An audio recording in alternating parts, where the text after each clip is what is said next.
চাহিদার চাইতেও বেশি পরিমাণে পশু আমাদের মজুত রয়েছে। কাজে বাইরের কোনো কুরবানির পশুর দরকার নেই, বাংলাদেশি সাফিসিয়েন্ট ইনশাল্লাহ।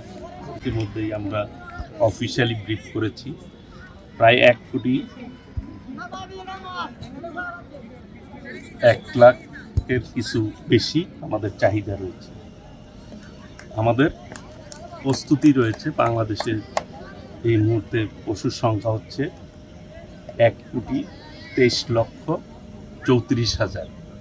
চাহিদার চাইতেও বেশি পরিমাণে পশু আমাদের মজুত রয়েছে। কাজে বাইরের কোনো কুরবানির পশুর দরকার নেই, বাংলাদেশি সাফিসিয়েন্ট ইনশাল্লাহ।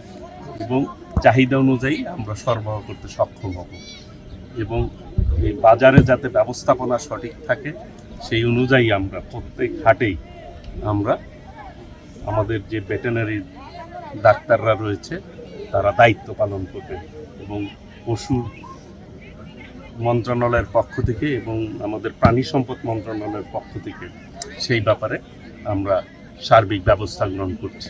ইতিমধ্যেই আইনশৃঙ্খলা বাহিনীকে আমরা এবং বিডিআর যারা দায়িত্বে রয়েছে বর্ডার এলাকায় তাদেরকে আমরা অবহিত করেছি এবং তারাও আমাদের সাথে মিটিংয়ে ছিল।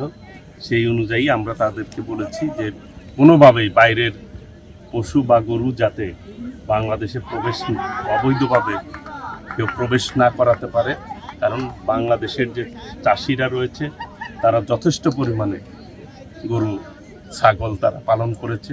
কাজেই তারা যাতে কোনোভাবেই ক্ষতিগ্রস্ত না হয়, কারণ আমাদের পর্যাপ্ত পরিমাণে রয়েছে, চাহিদা অনুযায়ী পর্যাপ্ত রয়েছে। কাজেই এই ব্যাপারে আমরা সর্বোচ্চ সতর্ক রয়েছি যাতে করে কোথাও কোনো অনিয়ম না হয়, কোনো চাঁদাবাজি না হয়, সেই ব্যাপারে আমরা সজাগ রয়েছি। সেই অনুযায়ী ব্যবস্থা গ্রহণ করা হয়েছে ইনশাল্লাহ।